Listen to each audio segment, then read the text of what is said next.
All right, let's talk about Jacob Markstrom and me trading him to the New Jersey Devils. This is my mock trade. I think this could be great for him. Here, I'll put up my little title. Boom, little title.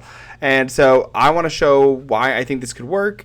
And I think it's actually being a win-win, right? I think that the Calgary Flames can, he's doing really well. He didn't do well last year. He's doing well this year. You can kind of offload the contracts, the couple of years that you got him. And I think some of the assets you're going to get back are going to be worth it. To me, I see Markstrom less as he's the guy and more of a kind of like an Erik Karlsson, in my opinion. Again, maybe I'm wrong, Calgary fans. Let me know what your thoughts are on this. But to me, this makes sense. This absolutely makes sense. So let's kind of go through the trade and what I'm thinking. So, of course, we're going to be moving Jacob Markstrom using our great cap friendly, which we definitely love. Going to his statistics for the year. I'll turn off my title right here. Having a great year, right? Like we talked about, he's had some really good years. He had a down year last year, 33 games and 2.5 goals against, which is pretty good, at a .916 save percentage. So he's doing very well this year.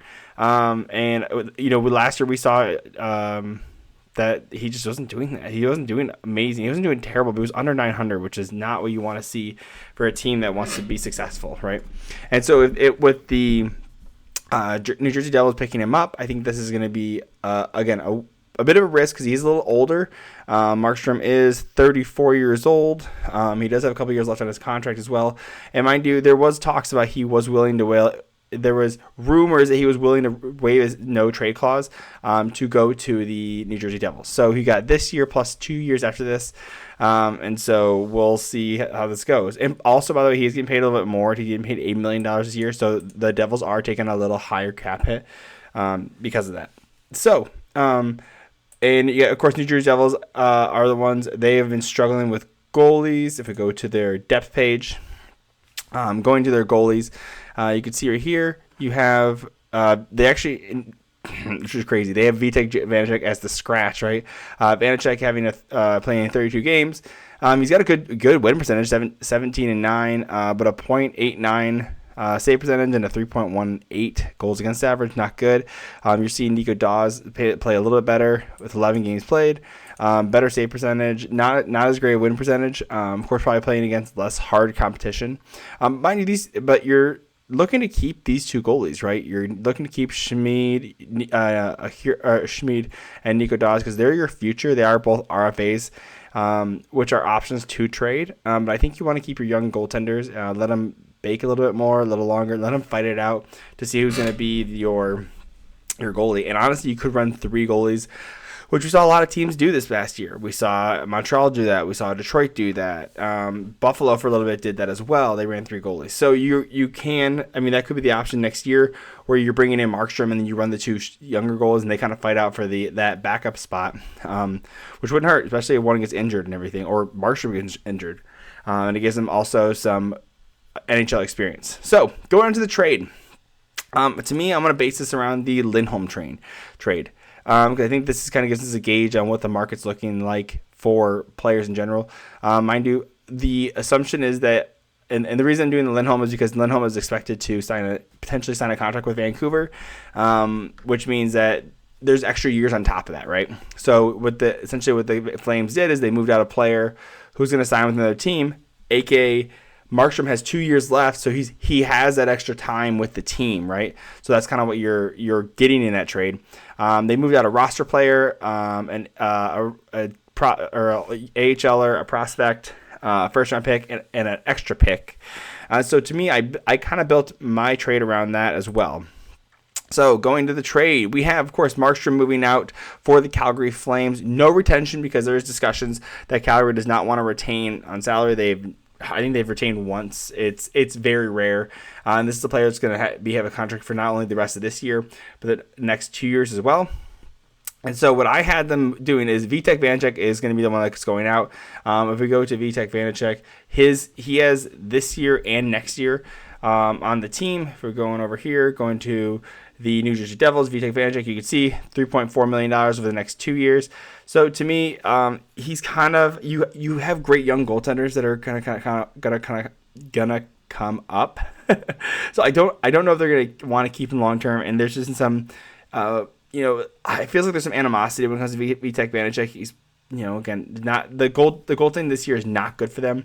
If we go to NHL standings for the New Jersey Devils, by the way, there are right outside of a wild card spot, and you can see of the teams that are outside of a divisional spot, they in goals against goals against, they are third worst. They have 182 goals against, and they're only behind the Montreal Canadiens, who are fourth from the bottom, and Columbus Blue Jackets, who are last. So just shows you how bad the goaltending has been in New Jersey. So which is why a trade like this is so huge. So going back to the trade, first round pick's gonna go. To me, it was either gonna be Seamus Casey, Alexander Holt, or the first round pick. Seamus Casey is doing a phenomenal job he's a defenseman in the NCAA for the University of Michigan. Yep, 35 points in 29 games. Oh, by the way, did I mention he's a defenseman? Let me see. Where you at? Yep, defense. 20-year-old defenseman. That is you're over a point per game as a defenseman. Yeah, everyone would love him. I don't think they're going to move off of him. He's actually also a righty. I think he's right. He plays right. Anyway, but he's a defenseman they're going to want to keep, and they're going to have that young, nice core. I don't think they want to move him. That would be the main. That would be a huge if Calgary could get him, but I don't think they're going to end up moving him. To me, it's just they want him part of that young D that the New Jersey Devils is building. So to me, the first round pick is going to be it. So you're not going to want to move anyone off your roster either. I think they really like their roster, and I really like the roster of the New Jersey Devils. If anything, because if you look at the Calgary Flames UFAs, they're going to be hurting on D. We know they're going to be losing Hanifin. Probably going to lose Hanifin. They're probably going to lose Tanev. Shillington might resign. Osterley is not really your guy. He's kind of that veteran. To me, you want young D, and I don't think they're going to be, which is why I believe that they would pick up someone like Topias Vanellan. I'm not familiar with a ton of these, but based on what I was seeing with these guys, this is one of the ones that they would want. Topias Vanellan, and I'm pulling him up right here. Young player, the nice thing, he's a prospect. He's 20 years old, playing right now in the AHL and the ECHL. As a defenseman, 14 points in 28 games. I like that. That's good for a defenseman, especially in the AHL, where you don't see a ton of production from them. One thing that I really liked about him, and you can see right here in the playoffs, this is in the La Liga, he had 17 points in 41 games, but in the playoffs, in 18 playoff games, 9 points. He's at a half a point per game in a playoff game, which means to me he's a potential finisher. Like I said, to me, I think that is a great little prospect to get, especially for a guy that was drafted in the 5th round. You can't see it on this picture page, but he's a guy that's drafted in the 5th round. I'm definitely okay with that. So to me, that is one asset you're going to be getting. Also, again, similar to the, to me, he's not the huge prospect. To me, I like the Samu Samilian. If we go to him, going here, drafted in the 3rd round, 20 years old, putting up 10 points in the 28 games in the NCAA at the University of Connecticut. I liked him. I think that one of the reasons that I really liked about him is in the U20 with Jokerit, the U20. 48 points in 44 games as a center. Again, I like this player. I think it's exciting. I think he's a player that can produce. It's a young player that he's on the cusp of coming up, and that's to me where the Calgary Flames are looking. They're either looking for good roster players, and right now I don't think the New Jersey Devils want to move off of any of their roster players. They have a great core. I mean, you have guys you have Meyer's not having a great year, but Meyer, Hughes, Bratt, Heischer, Palat, Toffoli. You're not moving any of these guys, right? You're not moving Toffoli back to Calgary, right? Maybe like Curtis Lazar, but some of these guys are just they're just a little bit. These are a veteran, right? You're not going to send out Alexander Holtz. I think he's doing well. He's at a half point per game for them. You're not moving out Mercer, and all these defensemen you don't want to move out either, right? You're not going to move out Marino, maybe Colin Miller. Maybe Brendan Smith, but he's kind of nice because he can play at left wing up and forward too. You're not moving out Nemec, Luke Hughes, Kevin Ball, a lot of there's are young guys you want to keep on your core that you have when you're coming up. So to me, it just makes sense to trade prospects for them and picks. So again, so to me, you have out Topias Velenin, you have Samuel Samolinin, and Vitek Vanacek, along with the first round pick. And then, mind you, so what Calgary's taking back is this year and next year, Vitek Vanacek.